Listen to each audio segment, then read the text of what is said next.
All right. So my name is Michelle Sulik, and I'm Community Affairs Specialist with Elevations Credit Union. I just recently celebrated my 10th year anniversary, and before that, I was a school teacher in the St. Vrain Valley School District. For today's webinar, please utilize the Q&A buttons at the bottom of your screen and enter in any questions that you have. We would love to answer those questions, and your questions are very valuable to us. So. Also, this webinar is going to be super helpful. Aaron does a great job, and he helps you to ask those really important questions that will help you to see if it's the right time and it's the right amount, and it will benefit you in your future to refinance your home. So you are in great hands. Our mortgage loan manager, Aaron Staufer. It is my pleasure to introduce. Hi, Aaron. Hey, thank you. Well, appreciate it. So let's hop right in. Outstanding. I'll hop back on if there are questions that I'll be facilitating for you. And okay, let's get started. Thanks, Michelle. Beautiful. Thank you all for joining me. So my name is Aaron Staufer. I'm a producing mortgage loan sales manager at Elevations. I've been in the mortgage industry for 12 years now. Prior to that, I actually had my real estate license. So if you have a question, I'll certainly have an answer for you.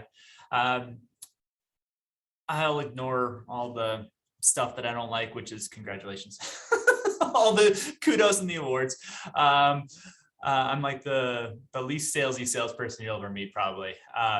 Anyways, what do I enjoy doing outside of the office? And right now, that time is limited. It's a very busy time of year during the spring. But when I'm not doing mortgages, when I'm not originating loans or managing a sales team, I absolutely love dogs. I will cross the street to pet a dog. I love to take my dog Finian, Prince Finian, for rides on my motorcycle. That was my COVID-19 gift to myself, was a motorcycle with a sidecar. So if you ever see an Irish setter in a sidecar, that's me and Prince Finian.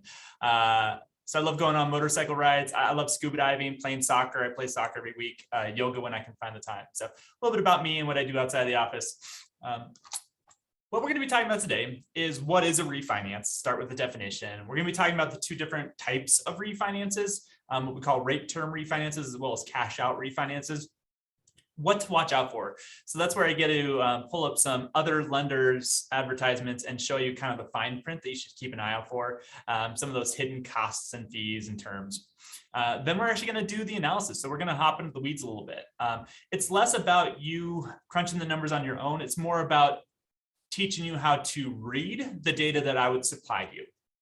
And so you can make sure that it's going to be worthwhile and that it's going to be a good investment to do a refinance. And then what to expect with regard to the process as a whole. How does it differ from when you bought a house? What kind of documentation are we going to need? How long does it take? That kind of thing. So without further ado, let's get to it. So what is a refinance? A refinance is any mortgage that's done on a house after the initial purchase. Okay, I mentioned that because you could buy a house cash and then get a mortgage after the fact. That is technically a refinance, even though you own the house free and clear and we're not really replacing one loan with another. Okay, so it's literally any mortgage that's done on a house after the purchase. You can buy a house cash, take a mortgage on after the fact. It's considered a refinance, even though we're not reing anything. There's no loan to replace. However, anytime you get a mortgage after you buy a house, it's considered a refinance. Okay. Two primary types, rate term refinances and cash out refinances. A rate term refinance is where the primary objective is to reduce your rate and or your term. Okay, I'm going to try to drop my rate, to drop my payments, drop the amount of interest I'm paying on the loan, or I want to go from a 30-year fixed to a 15-year fixed. Okay, that would be a refinance as well, a rate term refinance. You're doing it either change the rate or change the term. Okay. Refinancing when you're trying to reduce your payment is by far and away the most common, but it's certainly not the only reason people refinance, especially with values increasing as they have. A lot of people have been trying to tap into that equity, pay off some higher interest debt, consolidate loans, improve your house, pull out a mortgage so that you can improve your house that you're currently living in. When you refinance or reduce the payment, you need to make sure to ask the question, And it's the single biggest takeaway of this seminar, okay? Which is how much interest is remaining on my loan and how much interest is going to be paid on the new loan. So many times, and it drives me absolutely bonkers. My poor wife, she cannot watch TV with me anymore because any single time a mortgage commercial comes on TV, I just start ranting and raving. Like, they're talking about the wrong thing. They're burying the lead.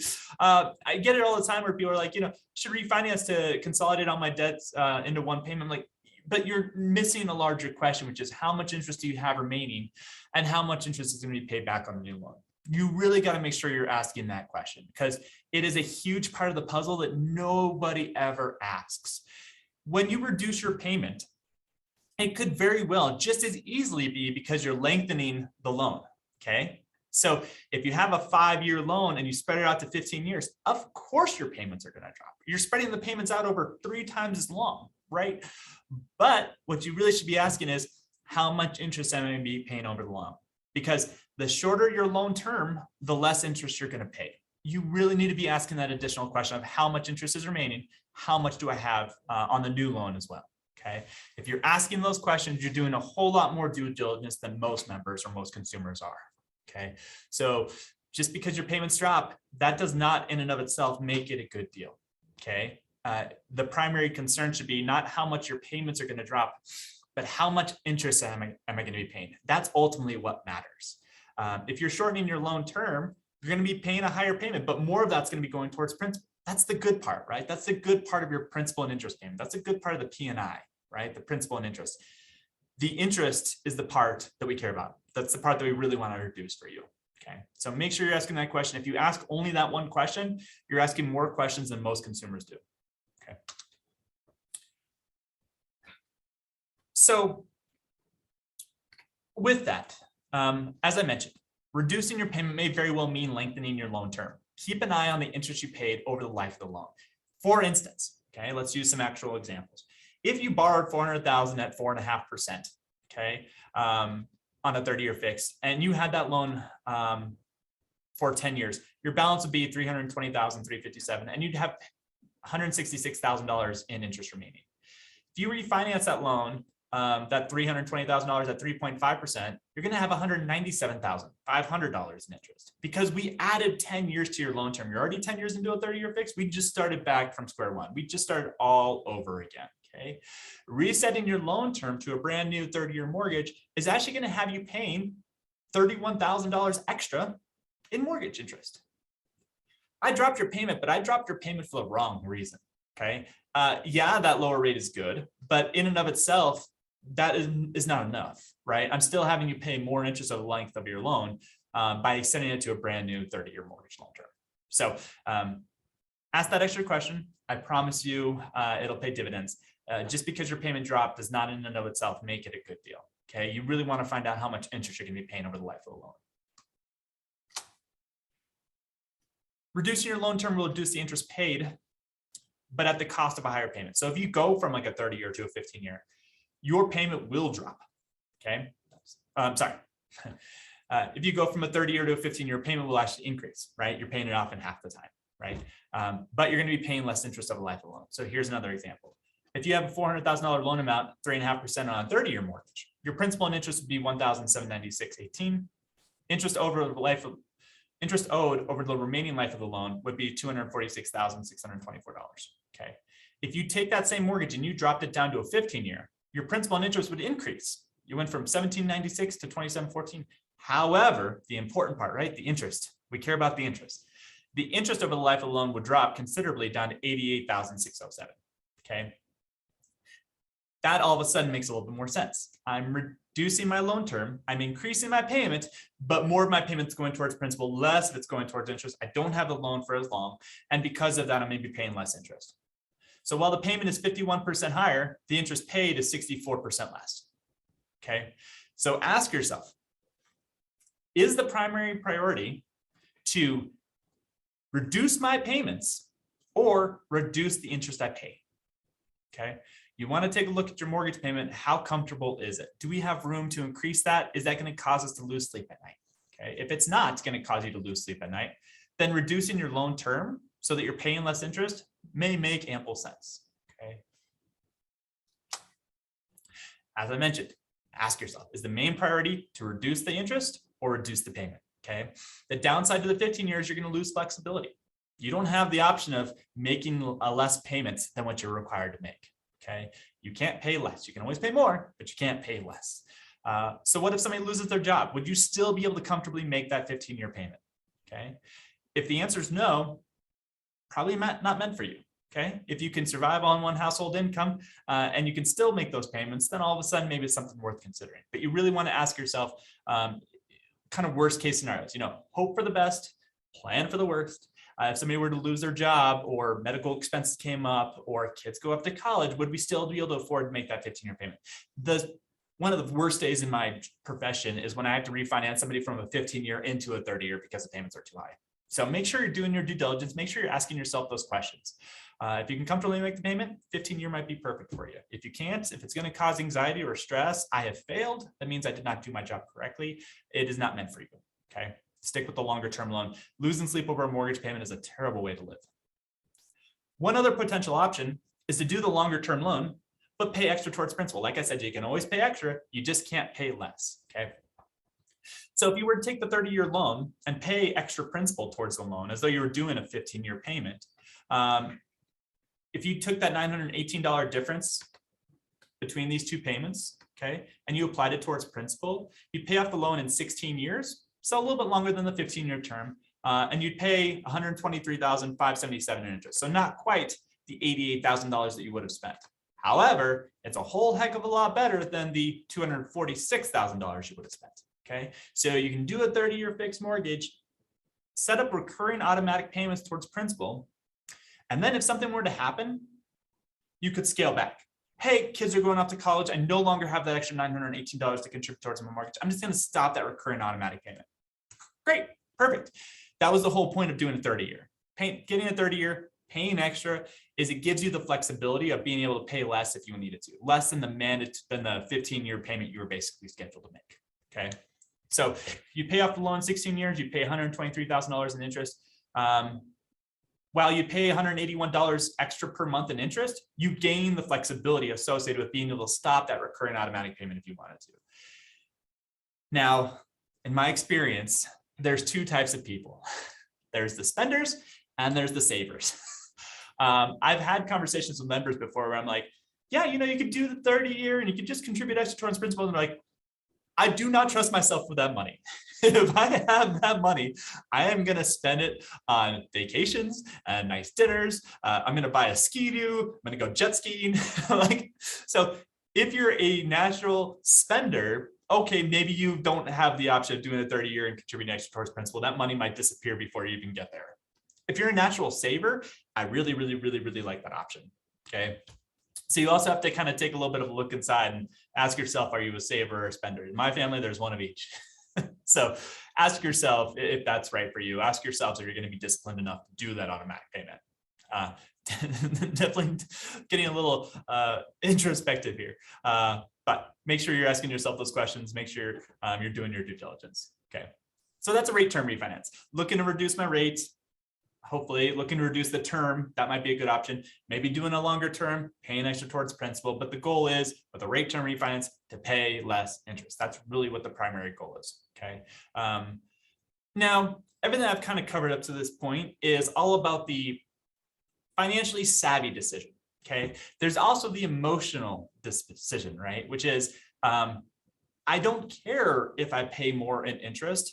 I just need to reduce my payment because I'm worried about making ends meet. I'm worried about missing payments on my debt. I'm worried about, I'm losing sleep over this decision. My bills are just too high. The heck with all that, right? We no longer really care if we're taking your 15-year and extending it to a 30-year. If you're not sleeping well at night, it's not worth it, okay? So financial decision versus the emotional decision, the two don't always go in lockstep. All right, so that's rate term refinance. Let's talk about cash out. So a cash out refinance is a mortgage that either yields you more than $2,000 in your pocket, or you are going to be paying off a loan that was not used to originally buy the house. Okay. And when I say that, what I'm really talking about is you got your mortgage, you got a home equity line of credit, a second mortgage, or a home equity loan, another type of second mortgage. We are refinancing to combine both of those loans into one. If you got that home equity line of credit, or you got that home equity loan after you bought the house, it is considered a cash out refinance if we're paying off that loan. Okay. The government calls money, second mortgages that you use to buy the house, a purchase money second. Okay. I got that loan at the same time I bought the house. That's considered a purchase money second. We can actually pay that off and we would still be looking at a rate term refinance. If, however, you got the mortgage after you bought the house, then it's considered a cash out refinance. Okay, so a cash out refinance is any loan that yields you more than $2,000 in your pocket, or it's paying off a loan that was not used to buy the house. Okay, so that's considered a cash out refinance. Cash out refinances have higher rates as the government considers them higher risk. Why do they consider them higher risk? It's a good question. They assume kind of the worst case scenario, as the government tends to do. Okay, so they assume if you're walking away with more than $2,000 or you're paying off a loan that was not used to buy the house, that you are going to take the money and you're going to go to Vegas and you're going to bet it all on black. Spin the roulette wheel, put it all on black. That's what they're basically assuming is going to happen. Okay. Because of that, they say cash out refinances have higher rates because they are considered higher risk of default. Okay. If you're taking the money to Vegas and you're betting it on black, probably higher risk. Okay. It's not necessarily logical, also kind of in line with the government's logic. That's what they're thinking though. Okay. So cash out refinances will have higher rates than a non-cash out refinance. Typically, cash out refinances are limited to 80% loan to value. Okay. So your value of your house times 0.8, 80% minus your first mortgage, whatever's left over is the amount you'd basically be receiving, less closing costs and prepaid expenses. Okay. There's a couple different reasons people would do a cash out refinance. One is debt consolidation. Okay. When you look at consolidating debt, you really want to ask yourself a few questions. Number one, first and foremost, how much is being consolidated? The less you have to consolidate, the less it's going to make sense. Why is that? Because I do not want to increase the rate on all of your debt. It's not just the cash out portion that you receive that has a higher rate. It's the entire mortgage that has a higher rate. Okay. So I don't want to increase the rate on your debt if you're only accessing $5,000. There's going to be other avenues. You're better off looking at doing a rate term refinance because you can get $2,000 back. That's going to get us a portion of the way there. Then you're going to skip a mortgage payment after you close. And then also you're going to receive your current escrow account balance refunded to you about 4 weeks after closing. Between all of that, it's about $5,000 probably. And you could do that instead. Rate term refinance, get the money back from your escrow account, skip that payment, get up to $2,000 back before it's considered cash out. And it's going to take care of what we're trying to take care of. So that's the number one question. How much are we looking to consolidate? What are the rates on the debt being consolidated? Huge question. Huge question. Oftentimes I'll get people that are like, I want to pay off my car loan with a cash out refinance. I'm like, no, you don't. You really don't. Car loan rates are really, really low. Why would you want to take 3% rate that you have on your car loan and put it into, 4.5% on a new mortgage? Okay. So what are the rates on the debts that you're looking to refinance? It's amazing how many people look to do a debt consolidation cash out refinance and they never even look at their rates on their debt. Student loans, sometimes those are really high rates, sometimes they're really low. So take a good hard look at what your current liabilities are, your current loans, and what the rates are on those. Okay. And I love this one just because it allows me to kind of nerd out with numbers, which is what I love to do. How long is the loan term on the loans being paid off? It's a great question. The shorter the loan term, the less interest you're going to pay on that loan, right? You pay less interest on a 5-year loan than you would on a 30-year loan. Okay. So if you have $25,000 on a car loan, it's a 5-year loan at 3.5%, you're going to only pay $2,287 in interest. It's not nothing, but it's not, that significant. If you roll that debt into a 30-year mortgage, as so many people think they want to do, you're going to spend $15,414 in interest. Yeah, it's a terrible deal. Why would you want to pay, 7 times as much in interest? It just doesn't make any logical sense. Okay. So you need to ask yourself, how long is the loan term? How much interest am I paying on that debt over the course of the remaining term versus how much you would pay if you rolled that debt into a new mortgage. Okay. Mortgage terms are longer. You're going to be paying more interest on them naturally than you would on a shorter term loan. Another reason people look to pull cash out. Home improvements, very common, right? I want to finish my deck. I want to improve the landscaping. I want to finish my basement, right? So one thing you want to ask yourself when you're looking at a cash out refinance for the purpose of a home improvement loan is how precisely do you know the amount that's needed? Okay. You want to have it nailed down, because if we do a cash out refinance, you're going to be paying interest on all of that debt immediately from day one. Okay. So we want to make sure that we're giving you enough to get the job done on your home improvements, but not too much such that you're paying interest on it with no benefit. Okay. If you end up with an extra $50,000 in your bank account, you can apply it towards your mortgage, sure, but your payment's still going to be the same. Your mortgage payment's still going to be the same. You'll spend a little bit less interest than you originally scheduled to because you're jumping ahead on the schedule of repayments because you've made $50,000 principal payment, but your payment's still going to be the same. Okay. So you want to have it nailed down as close as you possibly can. Build in a little bit of a cushion. Everything costs more money than you think it's going to. Yeah. Again, if we give you, $250,000 and you only need $150,000, you're going to be paying interest on all that money. Second question, how much are you going to need? Again, if you're looking at a small bathroom remodel and you can do it for $5,000 on your own, you're likely going to be better off going with a different route, which we're going to be talking about that option next.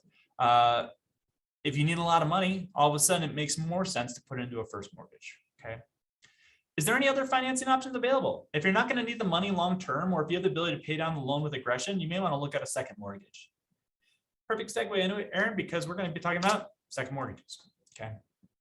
So a second mortgage, we have a couple different options. We've got a home equity line of credit, HELOC. We've also got a home equity loan, HELOAN. Okay. So first up, home equity line of credit. For a primary residence, we can go up to 80% of what your house is worth. Okay.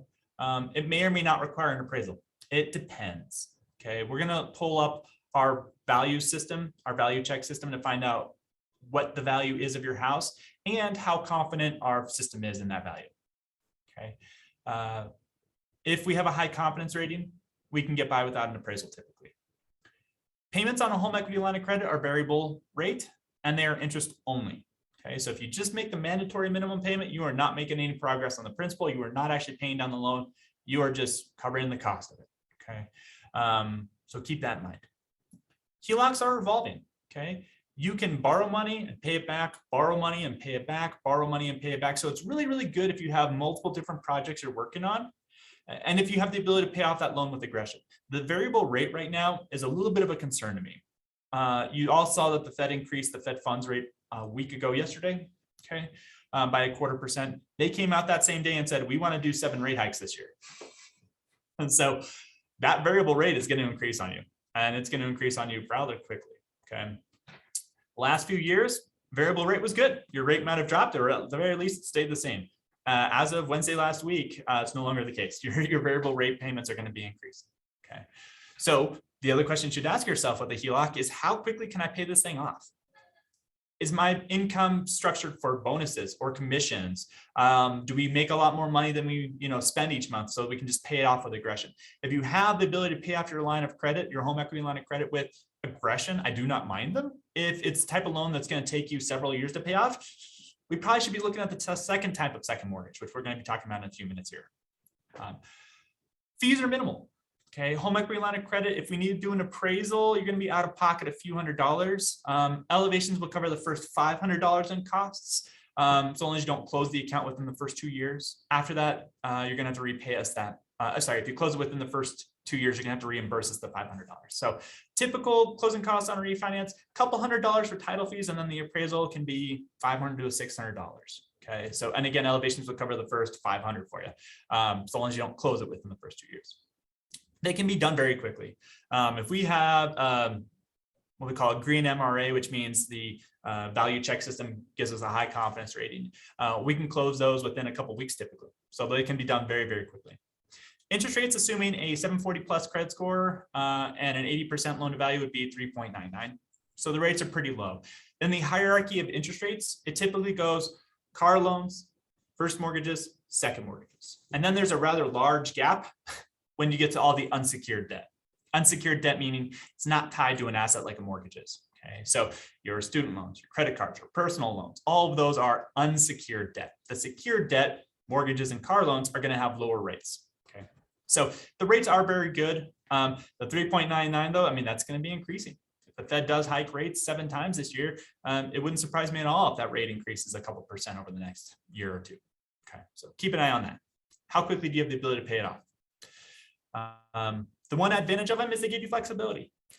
Borrow money, pay it back, borrow money, pay it back. So in that instance I referenced earlier where I had a member that was doing their deck, landscaping, and they wanted to finish their basement. They were planning on doing the landscaping this year, their deck next year, the basement the year after.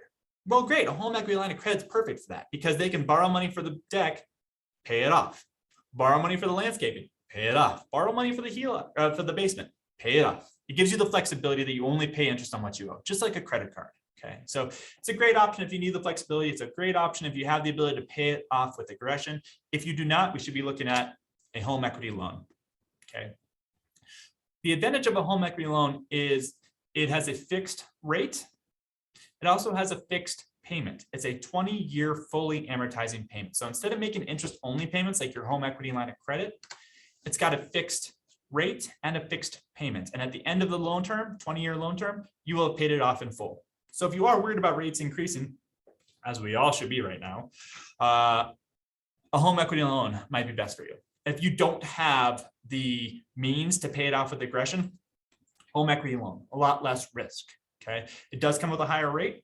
Fixed loans always do, as compared with an adjustable rate mortgage. They also don't give you the flexibility. That's the big downside to a home equity loan. In that instance I referenced earlier, somebody had 3 different projects that they had to finish. Well, when we get you a home equity loan, you start paying interest on all that money immediately, just like a cash out refinance. You pay interest on all of it from day one. Okay, so they'd be paying interest on a loan for a basement that they're not planning on finishing for 3 years. It doesn't give you the flexibility. It's really more meant for debt consolidation loan, or if you plan on doing all 3 projects simultaneously. Okay, since it doesn't give you the flexibility of having the ability to borrow money and pay it back, you really want to know how much you need. Okay, we don't want to give you too much, you're going to be paying interest on it. We don't want to give you too little because now you're going to run out of cash. So we really want to make sure that that estimate on that work that you're going to be doing is dialed in. Okay. So principal residence can still go up to 80% loan to value. We can actually go up to 90% in a lot of instances for both loans. It just depends on your scenario, credit, income, assets, all that good stuff. Again, may or may not require an appraisal. Payments are fully amortizing 20-year loan. They are not revolving. There's a fixed amount, you get same amount at the same time, you pay interest on all of it. Fees are minimal. They can be done very quickly, same way if we don't need an appraisal within a couple weeks. Interest rate is higher, 4.74 if you're at a 740 plus credit score today. All right, second mortgages. Michelle, no questions, I'm shocked. I too am shocked, but there are no questions at this time yet. So please feel free to ask those questions.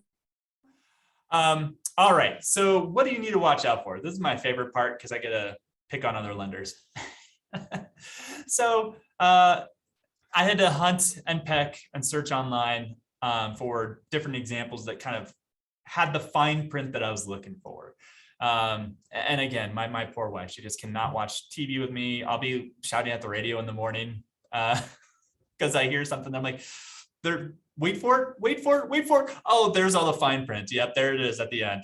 Told you, honey. She's like, yes, I know. I'm well aware by now. I know of all the pitfalls for mortgages. You really don't have to tell me. I'm like, I know. Sorry. So here's a very common one. Okay, costs. Lenders are renowned for advertising rates, but you paying higher costs to get the rate. Okay, we call those paying points. Okay, discount points. One discount point, 1 discount percentage point is what it stands for, percentage point. 1 discount point is 1% of your loan amount, okay? So when lenders say, hey, your interest rate is 2.875 with an APR of 3.99, what they're telling you there is that you have hidden costs that are causing your APR to be higher than the actual interest rate. APRs are typically higher than your interest rate. However, if your interest rate and your APR are drastically different from one another, it's a sign that there's costs being hidden, okay? In this example, annual percentage rate is based on estimates included in the table above with borrower paid finance charges of 0.862% of the base loan amount. What they're saying is to get that interest rate that they are talking about, it's going to cost you 0.862 points, almost 1 point. Okay, so 1% of your loan amount would be $5,104, 1% of your loan amount. In this case, that 0.862% in discount points is $4,000, almost $400. So they're charging you $4,400 to get that really nice low rate. Okay, so keep an eye on the costs associated with getting the loan. Most common thing that lenders do, they typically will advertise rates online with you paying between 3/4 and 1% of your loan amounts just to get the rate. That's not my default. If somebody were to call in and ask me for a rate quote, my default is telling them what we call the par rate. Par rate means you're not paying any costs. Par meaning zero. Okay, so you're not paying any additional cost to get that rate. So if you do see something like that, or if you do hear on the radio or something like that where the interest rate is really low and then the APR is significantly higher, they're charging you significant upfront cost to get that lower rate. Points are not always a terrible idea. It makes a lot of sense for a lot of people. However, you need to know what you're getting yourself into. And when we look at points, what we're looking at is how much is it going to save us each month? How much is it going to cost us up front? How long do you have to have that loan before you're going to recover the costs with that lower monthly payment? Okay, very quick, easy math that a lender can do for you. But nobody ever takes the time to do so. So if you see a rate that's too good to be true, chances are it is. Lenders are not in the business of losing money. Keep an eye on the costs that are associated with it. They'll call it origination fees. They'll call it discount points. All basically the same thing. Okay, Michelle, we got a question. Well, yes, and I read it after. So how can our viewers get in touch with you if they would like you to go review these numbers, Aaron? Yeah, happily. So all my contact information is going to be at the end of the slide. So you'll see all my contact information on there. Also, you'll find all my information on the Elevations website. All my contact information is on there. I think even my cell phone. So I'm kind of always available. Awesome. And then there was another, are you available to help with general financial well-being and wealth building strategies, or do we have another department for that? It's a good question. So if it's like wealth management, like where should you put your money? That would be more for our wealth management team. If you're just looking for general advice and tips on, mortgage related questions, definitely all day long. I love being a resource. Answering questions is the favorite part of my job. I love it. It's what I do. It's why I'm teaching these classes. So yeah, if you have any questions on mortgages or anything like that, I can definitely help you. Otherwise, I can direct you to the right people that could. So, great questions. Great questions. Okay, thank you. Thank you. So keep an eye on the costs. Keep an eye on the costs. Most common things lenders do, they'll show you a rate that is really, really low, but you had to pay significant cost to get it. Okay, not always a bad option, but we want to do our due diligence. We want to do some math to make sure it's going to be worthwhile for you. Okay. Next thing to watch out for, the loan term. Lower rates are tied to lower loan terms. Okay, a 15-year mortgage or a 10-year mortgage is going to have a lower rate than a 30-year fixed mortgage. So if you just saw this online, you're like, oh, historically low mortgage rates as low as 3.39. That sounds fantastic. That sounds really good. Oh, it's for a 10-year loan term. Fine print. Got to read the fine print. It would be closer to 4% for a 30-year fixed mortgage. So keep an eye on the fine print. Shorter the loan term, the lower your rate is going to be. Okay, lenders all the time, unfortunately, advertise adjustable rate mortgages or shorter term mortgages with lower rates. So keep an eye on that. Okay, maybe a 15-year or 10 years is perfect for you, but keep in mind the payment's going to be drastically higher than a 30-year fixed. So again, shorter term loan, not always a bad idea. Very often it's a good idea. However, you want to make sure you know what you're getting yourself into. Okay, if it looks too good to be true, chances are it is. Or on the topic of loan terms, again, sometimes people will advertise ARMs, adjustable rate mortgages. Anecdotally, I love ARMs. They suit most people very, very well. Today's ARM, adjustable rate mortgage, is a hybrid ARM. So we do a lot of 10-year fixed ARMs where the rate is fixed for 10 years. The idea is rates are particularly high right now. You're going to be likely refinancing in the future. So why not take advantage of a lower rate in the meantime until rates drop, and then you can do a 30-year fixed or something like that. So ARMs in their very nature are not a bad idea. It's just a bad idea when you don't know what you're getting yourself into. You really want to know all the terms that are associated with that adjustable rate mortgage. Okay, they're not inherently bad. We're doing quite a few right now because rates have increased so quickly. But you want to know what you're getting yourself into. The reason ARMs create a lot of financial issues, pre 2007, 2008 was partially because people didn't know what they were getting themselves into, right? They didn't know what the terms of their arms were. There was a lot of other reasons. Today's arms are what we call a hybrid arm. They have an initial fixed period, and then they start to adjust. They also have limits to how far they can adjust. Previous iterations of arms did not have those. That was really problematic. They could increase from day one. There was no limit as far as how far they could increase. Of course, that would create issues, right? So arms are not inherently bad. We do a lot of them. However, you really need to know what you're getting yourselves into, okay? So the fine print here is really, really fine. Right down here at the very, very bottom, completely grayed out, blends in with the page. 5-1 adjustable rate mortgage. Oh yeah, of course. No wonder the rate is so low. It's because your rate's going to start adjusting after year 5. So yeah, it's kind of a big piece of information you want to know. But if you just saw 2.25%, even 2.69 APR, it'd probably make you call. Well, that's exactly what they wanted. They're just not going to tell you that it's a 5-year fixed arm until you call. So right down here at the very, very, very, very bottom, 5-1 adjustable rate mortgage. Tricky, tricky, tricky, tricky. What else do you need to keep an eye out for? Next time you see a commercial, just can't help but think about my poor wife. I should pick up her flowers on the way home. Definitely a great idea. I love that you love this so much, and your poor wife. My poor wife. Next time you see a commercial on TV and you get to the very, very end of it before they start, talking about, in 3 times as fast and they get to all the fine print, hit pause. If you see the words FHA or VA buried in there, that's a huge piece of information you need to know about, okay? So VA loans stands for Veterans Affairs. FHA stands for Federal Housing Administration. Those are actual government money. That is actually Uncle Sam's money, okay? They typically have a lower rate than a conventional mortgage. Well, that's great. Why shouldn't I do that then? Again, they're not inherently bad. They're definitely not inherently bad, just like none of these loan options are inherently bad. But they do come with some strings attached, okay? FHA come with additional costs. You have to have mortgage insurance on an FHA mortgage, okay? Even if you have 20% equity, you have to have mortgage insurance on an FHA mortgage. That stinks, that stinks. Mortgage insurance is the one type of insurance that does you absolutely no good. It's not for your benefit, it protects the lender. So if you have 20% equity, you should not be looking at an FHA mortgage. Lenders advertise them because they do have lower rates and lower APRs, okay? In addition, FHA loans have both upfront mortgage insurance and monthly mortgage insurance. That's not good. That's not good at all. They get you twice. In addition, monthly mortgage insurance is permanent unless you have 10% equity in the house, and then you only have to have it for 10 years. 10 years of mortgage insurance, 10 years of mortgage insurance. How do you get rid of mortgage insurance on an FHA loan? Refinance into a conventional loan. So again, they're not inherently bad. We do a lot of FHA mortgages as well, but they have their time and place. And we're not going with it if we don't have to, because the rates, although they're better, the costs associated with them make it significantly worse for most people, okay? VA loans are great for the right situation. I just worked on one this morning. They allow you to do 0 down if you're a veteran and you have VA eligibility. However, there's a VA funding fee unless you're exempt from it. VA funding fee can be 3.3% of your loan amount. Yeah, that's significant.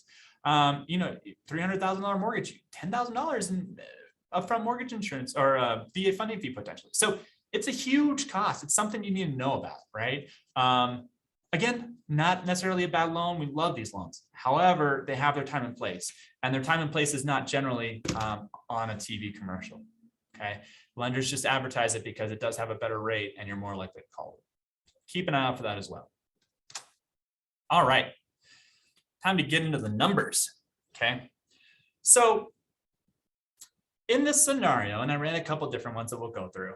And again, this is not to tell you how to do your analysis. This is the spreadsheet I would send you if you're looking to do a refinance, and then you could decide if you want to do it or not. So my goal really here is just to teach you how to read this wall of numbers, okay? It's not your job to calculate it. It's my job to send it to you, and then we'll have a discussion around it, okay? So in this scenario, they have a rate of 5.25. A refinance today, 30-year fixed, right on 4.5, 20-year, 4.25, 15-year, 3.75. When I send these numbers out, we're really looking at a few different things. We're looking at your monthly interest savings. How much interest are you going to save each month? What is your monthly savings? Again, that's going to be a different figure, okay? Because the interest savings is how much you're saving on your interest each month. The monthly savings is how much your payment's changing as a whole, okay? Like I said, dropping your rate in and of itself is not sufficient because your payment might look like it's dropping $360. True. However, your print interest savings is only a fraction of that. Okay, we need to make sure that the interest savings is what we're basing our analysis on, not generally the entire monthly savings. Okay, so if you refinance to a straight 30-year fixed, okay, in this scenario, again, they're about 6 years into the loan term. Okay, if we refinance to a straight 30-year fixed, you're going to be saving $225 in interest each month. But since I'm resetting your loan term to a brand new 30-year fixed mortgage, I'm actually having you spend an extra $19,565 in interest over the life of the loan. So your interest savings is there each month because we dropped your rate by 0.75%. However, since I started your loan all over, you're actually going to spend more money in interest over the life of the loan. I failed you. If that's the case, I failed you. Yes, your payment dropped. Yes, each month slightly less is going towards interest, but over the course of the entire loan, you're going to spend more money in interest. In this case, $19,565. Now, here's the cool part. If you were to take that savings each month, okay, if you were to take that $359.41 you're saving each month and put it back towards your mortgage, okay, set up recurring automatic payments for $359.41, such that our new housing payment is the exact same as your current housing payment, something that you're already comfortable with. Now, all of a sudden, instead of costing you an extra almost $20,000 in interest over life alone, you would save $75,000 in interest over life alone. Woohoo! All of a sudden, it makes it worthwhile. So if you just did a refinance to a 30-year mortgage, if you're losing sleep over a mortgage payment, fine, great, understood. I understand. Life gets in the way oftentimes. However, the extra credit would be to take that monthly savings, put it back towards your mortgage, and now all of a sudden you're saving $75,000 over the life of your loan. That's a new car. That's not nothing. Okay. So that's where we can kind of get a little bit clever and creative with some of our analysis and find out if it's going to be worthwhile. One other thing to look for is the break even. It is critically important to look at the break even. Break even is the cost to get the loan divided by my monthly interest savings. How long do I have to have that new loan before I'm going to come out ahead? Okay. So one of the first questions I'll ask you when we start having a conversation around refinancing is, how long am I going to be in the house for? I'm only going to be there for another 6 to 12 months. Yeah, don't refinance. Save yourself the headache, save yourself the money. Okay. Let's, do something better with that money. Like fix up your house so that you can resell it, since that's on the top of your mind. Break-even point is critically important. How long are you going to have the new loan before you're going to break even? Okay. Also worth looking at with a shorter term loan, the interest savings is going to be higher. In this case, $453 versus $225, but the payment is higher as well. Okay. Your monthly payment is going to be significantly higher, $445 more expensive. So I love shorter term loans. I have them on my investment properties. However, you got to make sure it's going to be comfortable for you. Okay. So this is what we call a loan comparison worksheet. When I get your current mortgage statement, I'll put together an analysis comparing your current loan next to a 30-year fix, a 30-year fix if you continue with the same payments, a 20-year and a 15-year. Okay. We're going to find out very quickly what those numbers look like. Second sheet I'm going to send you is what we call a closing cost worksheet. And it looks like this. Okay. We're going to be keeping an eye on the closing costs. These are the light blue fees and the light green fees. In this case, $2,770. Very realistic number, okay, for closing costs. Closing costs are the costs associated with getting a new loan. Prepaid expenses up here, that's the cost associated with owning a house. So these are the costs associated with getting a loan. These are the costs associated with owning that house, okay? Insurance, taxes, interest for the remainder of the month that you close it, okay?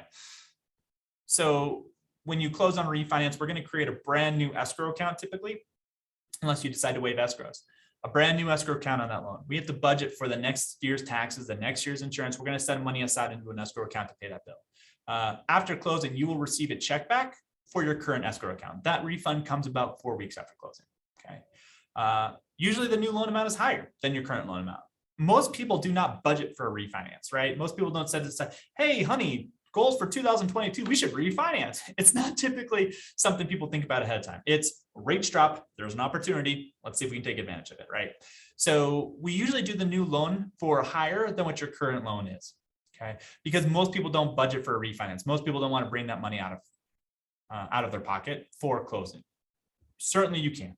I've got people that want to bring $20,000 to closing because it's just burning a hole in the pocket. They've got nowhere to put it. They've already maxed out their 401k. They're contributing to our investments. They're just $20,000 burning a hole in the pocket. I want to bring $20,000 to closing. Fantastic. We'll make it so. I've got some people that say, no, having that extra money on my in my pocket would be better. We've got holiday gifts to pay for and that kind of thing. So it's all the same to us. My default is to start with you bringing around one payment to closing, because after closing, you'll be skipping one payment. Okay. After closing, you'll skip one payment.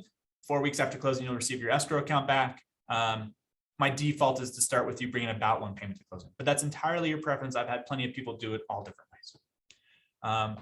For every $5,000 you bring to closing, it's going to drop your payment by $25.33 per month. Okay. I mentioned that because people get in their head like, I want to bring more money to closing to reduce my payment. Perfectly fine. Until they see the numbers and they're like, oh, really? $5,000 equals $25.33 per month. Woohoo! It's just not going to make a significant difference for most people. Most people would see that and say, yeah, no, the heck with that. I'll find somewhere else to put my $5,000. All the same to us. Okay. And again, kind of the financially savvy decision would be, well, heck, if I can borrow money at 4.5% and I can invest in the stock market, which earns 8% historically, I'm making, 3.5% on my money. Yeah, true. So lots of different things to do there. Lots of different ways to use your money, different places to put it.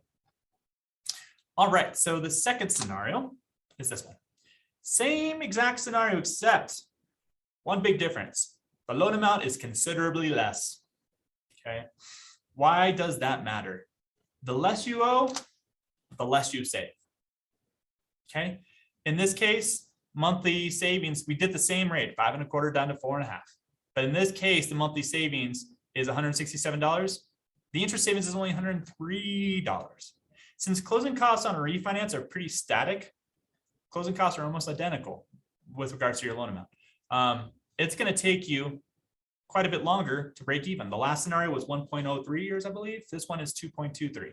So it's going to take you twice as long to break even. Somebody that has a $100,000 mortgage is going to save significantly less than somebody that has a $500,000 mortgage.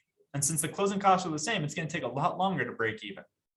So I'll get people to call me and say, hey, I owe $85,000. I want to do a rate term refinance. I'm like, you don't want to pay $2,770 on an $85,000 mortgage. The break even is just not going to make a lot of sense. Okay. So how much you owe is significantly important to this equation. The more you owe, the more you're going to save. The less you owe, the less you're going to save. Okay. And I want to be really clear. There's no small loan amount for us. I've done mortgages for $25,000 before. Crazy, shocking, I know, but it made sense for them.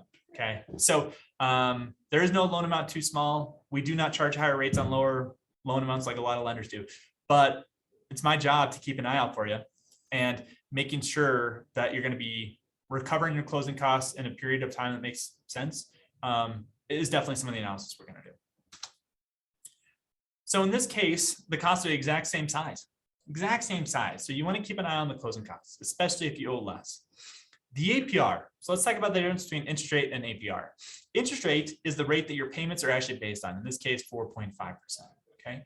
APR, annual percentage rate, is a reflection of the interest you pay at closing plus the lender's fees. What is your rate essentially going to end up being? Okay. Because if you're paying higher costs to get that rate, it's going to increase the APR. Okay. So on a smaller loan, your APR is going to be higher than it would be on a larger loan. Why? Because those costs make up a larger percentage of a smaller loan amount. Okay. The APR is also going to be higher on a shorter term loan. Why would that be the case? Well, because you pay less interest on a shorter term loan. On a 15-year mortgage, you're going to pay less interest than you would on a 30-year mortgage. Okay.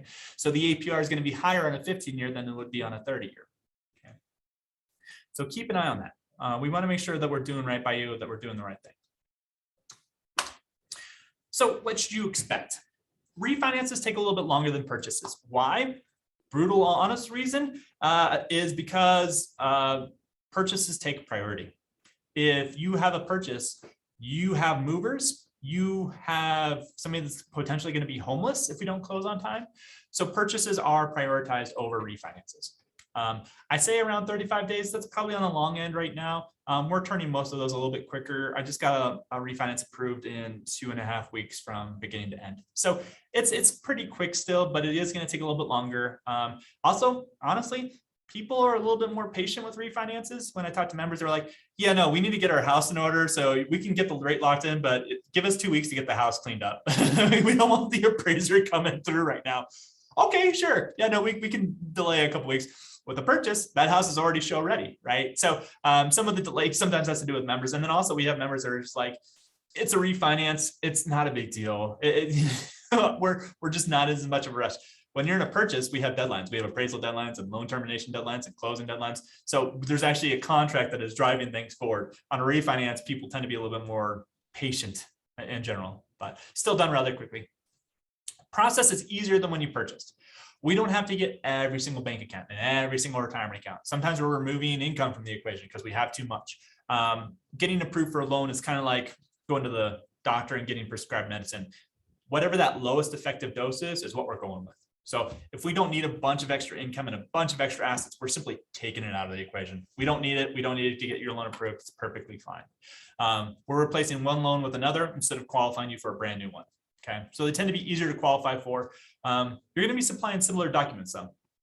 We're still going to be getting pay stubs and W-2s. We have to get bank statements to show you the cash for closing. Don't have to get much more than that, but that's basically it. Appraisal may or may not be required. We're going to run it through the government's underwriting system called AUS, Automatic Underwriting System.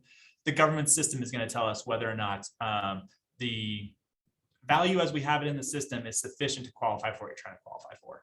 Okay. So we'll run it through the AUS, see if an appraisal is needed. Closing costs vary. $2,700 is usually what you'll hear me say. They're right in that range. Between $2,050 if we don't need an appraisal, up to $3,000 depending on the loan amount. After closing, you'll skip one payment. About 4 weeks after closing, you'll get an escrow account refund back. Okay, so plan on that as well. When you're budgeting for a refinance, how much you want to bring to closing, keep those things in mind. Closing is usually done remotely. We'll send a notary to your house or work. I've had people close in Starbucks. I've had people close in a park before. Wherever you want to go, notary will meet you there. Yeah, closing takes about 30 minutes or so. It's rather quick. All right, Michelle, questions? Wow, that was a lot of information. Let me go here real quick. All righty. I don't see any questions that are coming through, but if you do have any questions, please feel free to type them in at this time. As Aaron mentioned, his information is on the screen, and you can always reach out to me. I'm happy to schedule an appointment or get you set up with Aaron, or if you're interested in some financial advising through our wealth management team. I love connecting people, so I feel like that is one of my callings, is just connecting with others. So we really appreciate you taking the time to spend with us today. And if you're interested in looking at those numbers again, just give me a call or Aaron a call, and we'll make the time to, he can meet with you over Zoom, Aaron, right? Or in person, whichever they prefer, right? And where are you located? Which branches do you reside in at this time? Yeah, so I'm at Base Camp, which is our Broomfield office. It's like our secondary headquarters by the Flatirons Mall. So one environmental thing. Okay, yeah, it's a beautiful building if you ever want to stop by and check it out. All right, well, thank you again.